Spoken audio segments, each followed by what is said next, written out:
তাহলে এর আগে জানলাম আমরা বিশুদ্ধ ও সংকর কি। এবার আমরা দুটো শব্দ জানবো, একটা হচ্ছে ফিনোটাইপ আর একটা হচ্ছে জিনোটাইপ। তাহলে জেনে নিন ফিনোটাইপ ও জিনোটাইপ কি।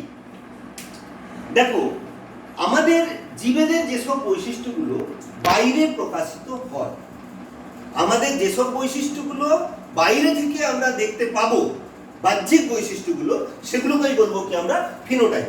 যেমন ধরো লম্বা, বেটে, ফর্সা, কালো, ওই যে বলছিলাম চুল কোঁকড়ানো, চুল প্লেন, ইত্যাদি ইত্যাদি। একটা গাছের যদি বলি আমি, গাছের ফুল লাল, গাছের ফুল সাদা, এই যেগুলো আমরা বাইরে থেকে দেখতে পাচ্ছি যে বৈশিষ্ট্যগুলো, সেগুলোকেই বলবো কি আমরা ফিনোটাইপ। তাহলে কি দাঁড়ালো, কোন জীবের বাহ্যিক প্রকাশিত বৈশিষ্ট্যগুলোই হলো কি ফিনোটাইপ।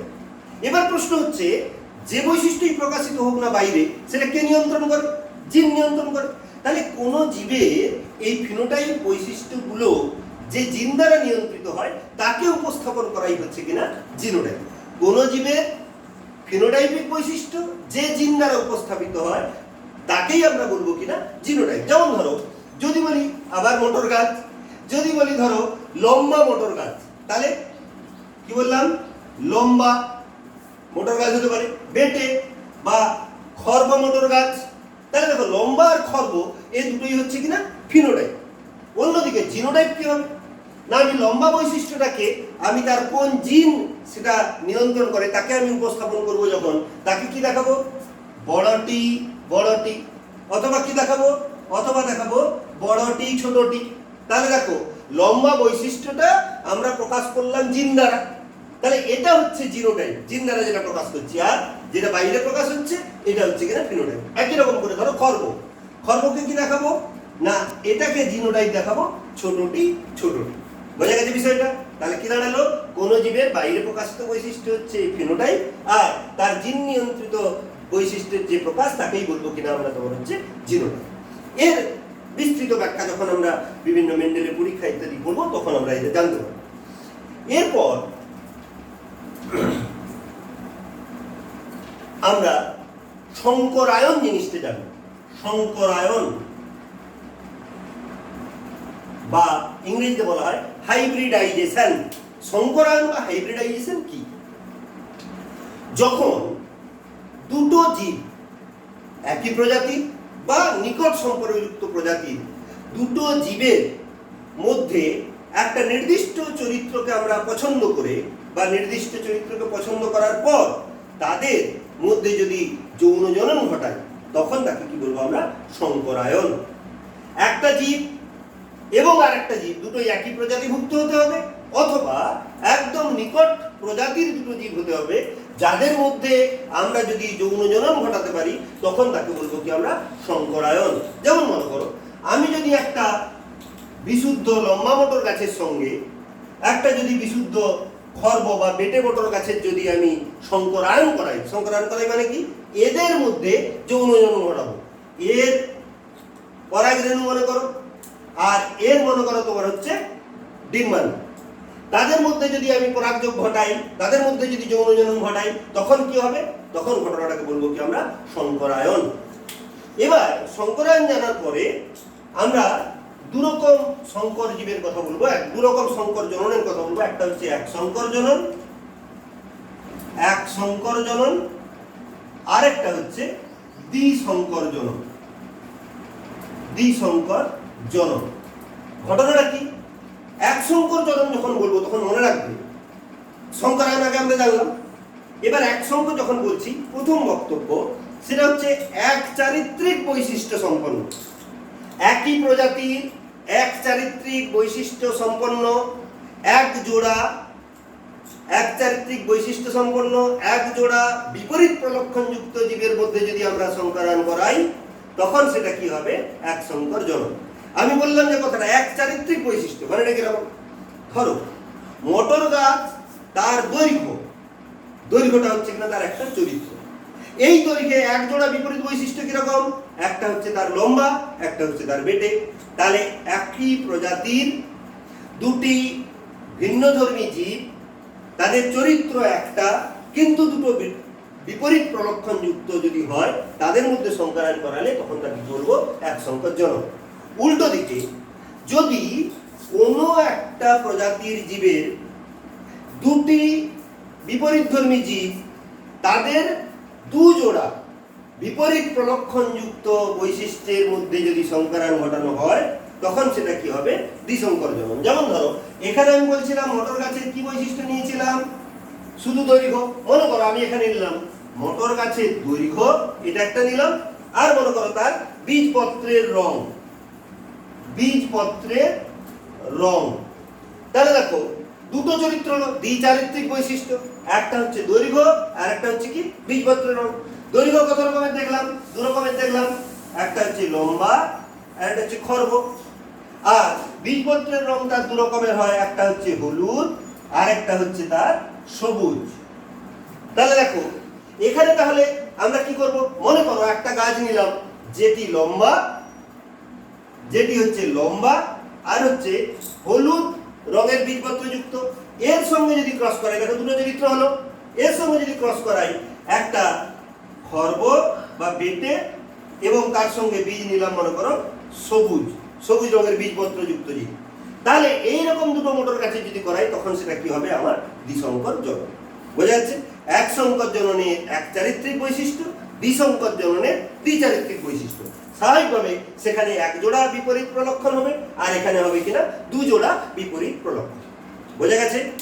যাই হোক, এই ছিল আমাদের বংশগতি চ্যাপ্টার শুরু করার সময় প্রাথমিক কিছু আলোচনা। তো এগুলো জানার পরে আমরা বলি বংশগতিবিদ্যার শ্রেষ্ঠ বিজ্ঞানী বা আমরা যাকে বলি বংশগতিবিদ্যার জনক, তার সম্বন্ধে একটু জেনে নেব। বংশগতিবিদ্যার জনক কাকে বলা হয়? বংশগতিবিদ্যার জনক বলা হয় বিজ্ঞানী গ্রেগর জোহান মেন্ডেলকে। তাহলে বিজ্ঞানী গ্রেগর জোহান মেন্ডেল।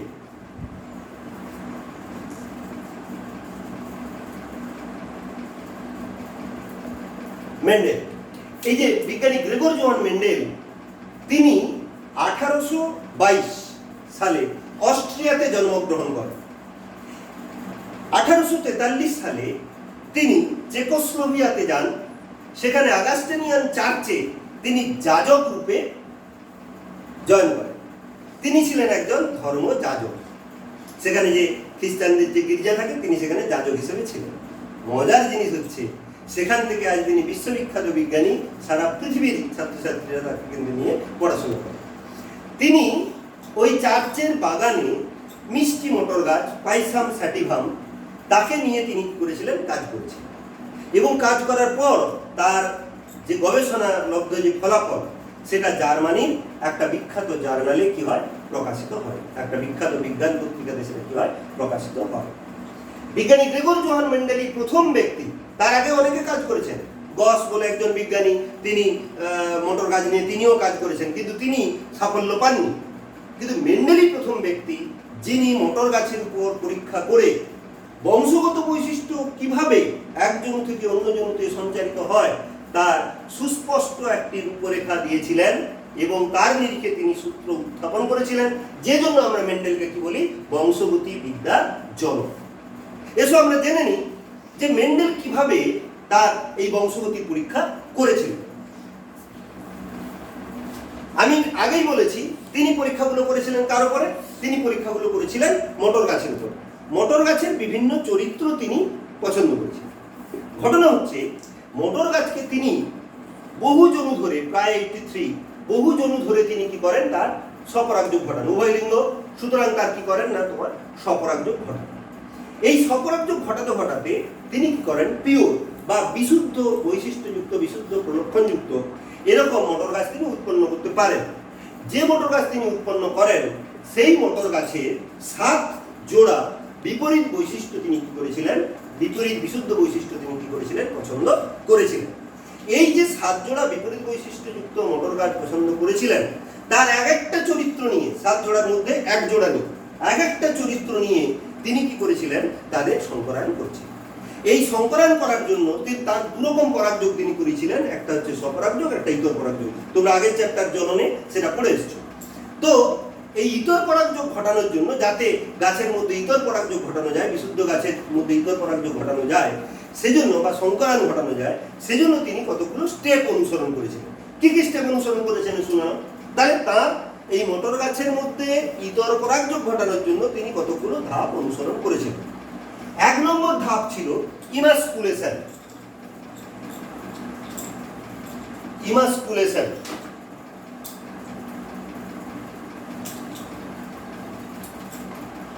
এই ইমাস্কুলেশন বিষয়টা কি? বাংলা করলে দাঁড়াবে পুরুষত্বহীনকরণ। বিষয়টা কি? তিনি বিশুদ্ধ বৈশিষ্ট্য সম্পন্ন দুটি এক চরিত্রের দুটি ভিন্ন মোটর গাছ কি করলেন? পছন্দ করলেন। দিয়ে একটা মোটর গাছকে তিনি চিন্তা করলেন যে একে আমি পুরুষ মোটর গাছ বলে ঠিক করব, আর একটা হচ্ছে স্ত্রী মোটর গাছ বলে ঠিক করব। কিন্তু মজা হচ্ছে কিনা, মোটর ফুল তো উভয় লিঙ্গ ফুল, মানে একই ফুলে পুংকেশর চক্রও রয়েছে, গর্ভকেশর চক্রও রয়েছে। তাহলে তিনি কিভাবে তাদের মধ্যে ইতর পরাগযোগ সঠিকভাবে করবেন? এই চিন্তা থেকে তিনি করলেন কিনা ইমাস্কুলেশন বা পুরুষত্বহীন করলেন। কিভাবে করলেন না, তিনি একটা যেটা স্ত্রী ফুল, যেটা সেই স্ত্রী ফুলের তার মধ্যে যে পুংকেশর চক্রগুলো রয়েছে ওগুলোকে তিনি কাঁচি দিয়ে এবং ছোট ফরসেপ দিয়ে, পার্টিকুলারলি ফরসেপ দিয়ে তিনি সেগুলো তার কুঁড়ি যখন ছিল তখন সেই ফরসেপ দিয়ে পরাগরেণুগুলোকে কি করলেন না ছিঁড়ে দিলেন। এবার পরাগরেণুগুলো যখন ছুড়ে দিলেন, ছিঁড়ে দেওয়ার ফলে স্বাভাবিকভাবে কি থাকলো, তখন সেটা কেবল স্ত্রী ফুলেই পরিগণিত হলো। তিনি সেটাকে আগে চয়েস করেছিলেন যে স্ত্রী ফুল করবো। স্ত্রী ফুল করার জন্য তিনি কি করলেন না তার পরাগরেণুগুলোকে, পরাগধানীগুলোকে তিনি কি করলেন চিমটার সাহায্যে বা ফরসেপের সাহায্যে সেগুলো কি করলেন আস্তে আস্তে আস্তে করে গোটাটা পরিষ্কার করে দিলেন। তাহলে স্বাভাবিকভাবে তাদের আর পুংকেশর চক্র থাকলো না। তাহলে উভয়লিঙ্গ ফুলটা পরিণত হলো কিসে? স্ত্রী ফুলে পরিণত হলো। এই যে ঘটনাটাকে আমরা নাম দিচ্ছি কি ইমাস্কুলেশন। যে পদ্ধতিতে একটি উভয়লিঙ্গ ফুল থেকে পরাগরেণু বিচ্ছিন্ন করার মাধ্যমে তাকে স্ত্রী ফুল রূপে বা স্ত্রী জীব রূপে আমি চিহ্নিতকরণ করব, তাকেই বলবো কি আমরা ইমাস্কুলেশন। এই ইমাস্কুলেশন করার পরে একটা কিন্তু সম্ভাবনা থেকেই যায়। সে সম্ভাবনাটা কি না, অন্যান্য বিভিন্ন গাছের পরাগরেণু এসে ওখানে পড়তে পারে, কিন্তু উনি কি করতে চাইছেন, উনি নির্দিষ্টভাবে যেটাকে পুরুষ বলে চিহ্নিত করেছেন তার পরাগরেণু ওর মধ্যে দিতে চাইছেন, কিন্তু অন্যান্যরা মিশে গেলে তখন কি হয়ে যাবে, বৈশিষ্ট্য গন্ডগোল হয়ে যাবে। সেজন্য তিনি একটা কাজ করেছিলেন। তিনি কি করেছিলেন না, তিনি ওটাকে ব্যাগিং করেছিলেন। ব্যাগিং মানে কি? ব্যাগিং মানে ব্যাগ দিয়ে ঢাকা দেওয়া। সোজা কথা, পলিথিন দিয়ে বা কাগজের প্যাকেট দিয়ে ওই যে ফুলগুলোকে, যেগুলোকে স্ত্রী ফুল রূপে তিনি তৈরি করলেন, তার উপরে কাপড়ের প্যাকেট দিয়ে, কাগজের প্যাকেট দিয়ে অথবা পলিথিনের প্যাকেট দিয়ে সেটাকে ঢাকা দিয়ে ভালো করে বেঁধে দিলেন, যাতে করে বাইরে থেকে না অন্য কোনো পরাগরেণু এসে ওতে পড়ে পরাগযোগ ঘটাতে পারে। এইটা করার পরে 3 নম্বর তিনি একটা কাজ করলেন। তিনি করলেন কি না, যে পরাগরেণু যে গাছটিকে তিনি একটা নির্দিষ্ট চরিত্রের জন্য পুরুষ ফুল হিসেবে কল্পনা করেছেন, তার পরাগরেণুকে নিয়ে এসে ব্যাগটা খুলে তার মধ্যে তিনি কি করলেন পরাগযোগ ঘটিয়ে দিলেন। পরাগযোগ ঘটানোর পরে আবার কি করলেন, পরাগযোগ ঘটিয়ে দিলেন। পরাগযোগ ঘটানোর পরে তিনি সেগুলোকে কি করলেন না আবার একই রকম করে ওইভাবে ঢাকা দিয়ে তিনি বেঁধে দিলেন, যাতে করে বাইরে থেকে চরিত্র না মিশতে পারে। পরাগযোগ ঘটানোর পরে 4 নম্বর করলেন কিনা ট্যাগিং মানে হচ্ছে ওই গাছগুলোতে একটা নির্দিষ্ট ছোট্ট ছোট্ট কাগজের টুকরো কেটে তাতে লাগিয়ে দিলেন যে এটাতে আমি এই চরিত্রের গাছের এটা দিয়েছি, এটা পরীক্ষা করব বলে তিনি সেখানে করলেন ট্যাগিং করে দিলেন। ট্যাগ করা মানে তাতে একটা লেভেল দেওয়া, লেভেল দিয়ে তিনি সেটা লিখে দিলেন। তাহলে ট্যাগিং হলো। তাহলে পরপর খেয়াল করো, ইমাস্কুলেশন, ব্যাগিং, পরাগযোগ, তারপর কি করলেন ট্যাগিং করলেন। এই ট্যাগিংটা তিনি যে চরিত্র নিয়ে করছেন বা যে গাছকে স্ত্রী, যে গাছকে পুরুষ বলে চিহ্নিত করছেন, সবগুলোতে ট্যাগিং করেছিলেন। করার পরে তারপর তিনি কি করেছিলেন না, সেই যে পরাগযোগ করার পরে যে বীজগুলো উৎপন্ন হয়েছিল সেই বীজগুলোকে নিয়ে তিনি কি করলেন একটা নির্দিষ্ট জায়গাতে আবার চাষ করলেন। চাষ করার ফলে দেখা গেল যে গাছগুলো উৎপন্ন হলো সেই গাছগুলোর চরিত্র তিনি তখন কি করেছিলেন পর্যবেক্ষণ করেছিলেন। কোন গাছের চরিত্রটা কি, যেটা পর্যবেক্ষণ করলেন তিনি সেটা তার নোটবুকে লিপিবদ্ধ করলেন। লিপিবদ্ধ করার পরে কটা সংখ্যায় কি কি তৈরি হয়েছে সব থেকে তিনি কি করলেন শেষে একটা সিদ্ধান্তে পৌঁছেছিলেন, যে সিদ্ধান্ত থেকে আমরা মেন্ডেলের যুগান্তকারী বিভিন্ন পরীক্ষাগুলোর ফলাফল পাই। এখন প্রশ্ন হচ্ছে, মেন্ডেল এত গাছ থাকতে কেন মোটর গাছ নিয়ে পড়লেন? কেন গোটা অনেক কিছু গাছই তো আছে চতুর্দিকে, তো মেন্ডেলের হঠাৎ করে মোটর গাছ এত প্রিয় হয়ে গেল? মোটর গাছকে মেন্ডেলকে খুব ভালোবাসা দেয়নি। যাই হোক, এখন প্রশ্ন হচ্ছে মোটর গাছ পছন্দ করার পিছনে তার নির্দিষ্ট কিছু কারণ রয়েছে। 1 নম্বর কারণ, মোটর গাছ হচ্ছে কিন্তু খুব বড় হয় না, ছোট ছোট হয়। ফলে ওর ফুল বা ইত্যাদি নিয়ে কাজ করতে গেলে অনেক কিছু যন্ত্রপাতির দরকার নেই, একদম বসে বসে বা দাঁড়িয়ে দাঁড়িয়ে তার উপর কাজ করা যায়। এটা 1 নম্বর কারণ, সুবিধা। 2 নম্বর কারণ হচ্ছে মোটর গাছ হচ্ছে বাগিচাতে ফলে, অর্থাৎ কি একটা ছোট্ট বাগান হলে সেখানেই ফলানো যায়, অথবা টবের মধ্যেও মোটর গাছ নিয়ে আমি চাষ করতে পারি। তাহলে টবের মধ্যে কাজ করলে আমার কতটা কি ফলাফল হচ্ছে সবগুলো খুব সহজে পর্যবেক্ষণ করা যাবে। 3 নম্বর হচ্ছে কি, 3 নম্বর হচ্ছে মোটর গাছ 1 বর্ষজীবী। 1 বর্ষজীবী মানে কি, সে 1টা বছর বাঁচে। তাহলে খুব দ্রুত আমি তার উপর কি করতে পারি, পরীক্ষা করে ফলাফলগুলো পেতে পারি। 4 নম্বর হচ্ছে যে মোটর গাছ তার এই যে 1 বর্ষজীবী যে উদ্ভিদ, তার যে ফুলগুলো সেগুলো হচ্ছে কি উভয়লিঙ্গ ফুল। তাহলে উভয়লিঙ্গ ফুল হওয়ার জন্য যে কোনো ফুলকে তিনি, পুরুষ ফুল যে কোনো ফুলকে স্ত্রী ফুলে নিজে আগেই দেখলে নিজে সেটা কি করতে পরিণত করতে পারছিলেন। মোটর গাছের ফুলগুলো বেশ বড় বড় হয়, তাহলে বড় বড় হওয়ার জন্য উভয়লিঙ্গ ফুল হয়, তার স্বপরাজ্য হতে কি হয়, সুবিধা হয়। এই সমস্ত বিভিন্ন কারণে তারা কি করেছিলেন, মোটর গাছ পছন্দ করেছিলেন। আরো একটা সব থেকে বড় কথা, মোটর গাছের বিপরীতধর্মী বৈশিষ্ট্যগুলোকে, এই যে 7 জোড়া বিপরীতধর্মী বৈশিষ্ট্যগুলো পরিষ্কারভাবে কি করা যায়, আলাদা করা যায়। এবং এই বিপরীতধর্মী বৈশিষ্ট্যগুলো থেকে সহজেই কি করতে পেরেছিলেন, তিনি নির্দিষ্ট সিদ্ধান্তে পৌঁছতে পেরেছিলেন। এই কারণেই কি হয়েছে, মোটর গাছ পছন্দ করা হয়েছে। এবার আমরা জেনে নিই মেন্ডেল যে এই মোটর গাছের 7 জোড়া বিপরীতধর্মী বৈশিষ্ট্য পছন্দ করেছেন, সেই 7 জোড়া বিপরীতধর্মী বৈশিষ্ট্য কি কি চরিত্রের ছিল। দেখো, মেন্ডেল নির্বাচিত মোটর গাছের 7 জোড়া বিপরীতধর্মী বৈশিষ্ট্য। 1 নম্বর হচ্ছে তার কাণ্ডের দৈর্ঘ্য।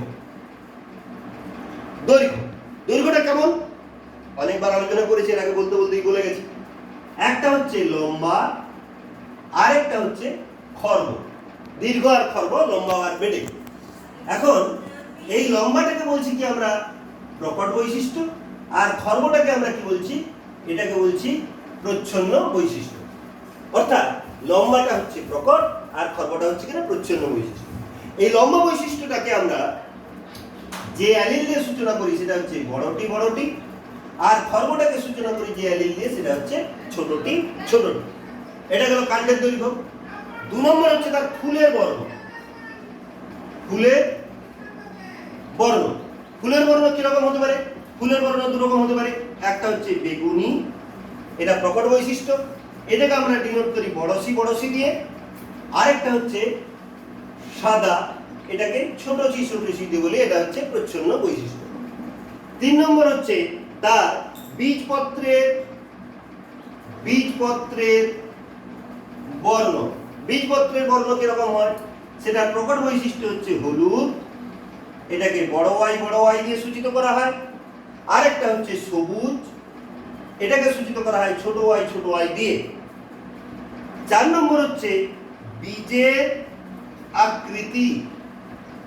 বীজের আকৃতি 2 রকম হয়, একটা হয় গোলাকার, এটাকে আমরা বড় আর দিয়ে সূচিত করি। আর একটা হয়, এটা প্রকট বৈশিষ্ট্য, আর একটা হচ্ছে কুঞ্চিত, এটাকে ছোট আর দিয়ে সূচিত করি। 5 নম্বর হচ্ছে তার ফল, মানে এর ফলগুলো, মোটর গাছের ফল তো জানো শুটি হয়, তো ফলের বর্ণ তার প্রকট হচ্ছে কিন্তু সবুজ। একটু খেয়াল করতে বলবো, বীজপত্রের বর্ণ প্রকট হচ্ছে হলুদ, কিন্তু ফলের বর্ণ প্রকট হচ্ছে সবুজ। এটাকে আমরা বড় জি দিয়ে সূচিত করি। আর একটা হচ্ছে কি হলুদ, এটা প্রচ্ছন্ন বৈশিষ্ট্য, এটাকে ছোট জি দিয়ে সূচিত করি। 6 নম্বর হচ্ছে ফলের আকৃতি। 2 রকম হতে পারে। ফলের আকৃতি একটা হয় কি, দেখবে কতগুলো শুটিতে মাঝে খাঁজ কাটা থাকে না, স্ফীত থাকে। তাহলে একটা হচ্ছে স্ফীত বা এস দিয়ে বলবো, সোয়েল এস। আর একটা হচ্ছে খাঁজ কাটা। স্ফীতটা হচ্ছে প্রকট বৈশিষ্ট্য, খাঁজ কাটা হচ্ছে কি প্রচ্ছন্ন বৈশিষ্ট্য। 7 নম্বর হচ্ছে ফুলের অবস্থান। ফুলের অবস্থান 2 রকম হয়, একটা হচ্ছে তাক্ষিক, এটা হচ্ছে প্রকট বৈশিষ্ট্য বা অ্যাক্সিয়াল, বড় এ দিয়ে সূচিত করি। আরেকটা হচ্ছে কিনা শীর্ষস্থ, এটাকে ছোট এ দিয়ে সূচিত করি। তাহলে আমি রিপিট করে দিচ্ছি একবার। কাণ্ডের দৈর্ঘ্য লম্বা আর কি হতে পারে, বেটে হতে পারে, লম্বা আর খর্ব হতে পারে। লম্বা যেটা আগে বলবো সেটা প্রকট।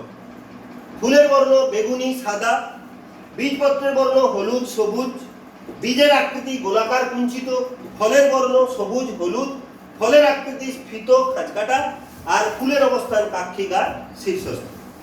যাই হোক, আজকের পড়ানো এখান পর্যন্ত। নেক্সট দিন আমরা এর পরে এগোবো। নেক্সট ভিডিওতে আমি এর পরের যে পঠন পাঠনটা সেটা প্রকাশ করব। ছাত্রছাত্রীদের বলবো, আমাদের ছাত্রছাত্রীদের বলবো, তোমরা প্রথমে যে কাজটা করবে সেটা হচ্ছে তোমাদের যে টেক্সট বই রয়েছে টেক্সট বইটি ভালো করে পড়বে। কোনো সহায়িকা এই মুহূর্তে পড়বে না, আগে টেক্সট বইটি ভালো করে পড়ো। টেক্সট বইয়ের পড়া শেষ হলে এবং আমার এই চ্যাপ্টারটি পড়ানো শেষ হলে তোমাদের আমি প্রশ্ন দিয়ে দেবো। লকডাউনের সময় বসে বসে বাড়িতে সেই প্রশ্নগুলো খুব সুন্দর করে খাতায় প্রস্তুত করবে। যখন স্কুল খুলবে তখন তোমাদের কাছে আমি সেগুলো দেখে নেবো, যে উত্তরগুলো পাবে না সেগুলো আমি আবার করিয়ে দেবো। যতক্ষণ না চ্যাপ্টার শেষ হচ্ছে ততক্ষণ কিন্তু আমি প্রশ্ন দেবো না। তোমরা আমাকে আমার ফেসবুকে আপাতত ফলো করো। আরও কিছু সফটওয়্যার পেয়েছি, কিন্তু তোমাদের সবার ফোন নাম্বার জানি না বলেই আমি বাধ্য হচ্ছি ফেসবুকে এটা দিতে। তোমরা যে যে বন্ধু বান্ধবরা রয়েছে বা কাছাকাছি সবাইকে অবশ্যই হেল্প করবে এবং সবাই যাতে এটা দেখে নিতে পারে। ঠিক আছে, আজ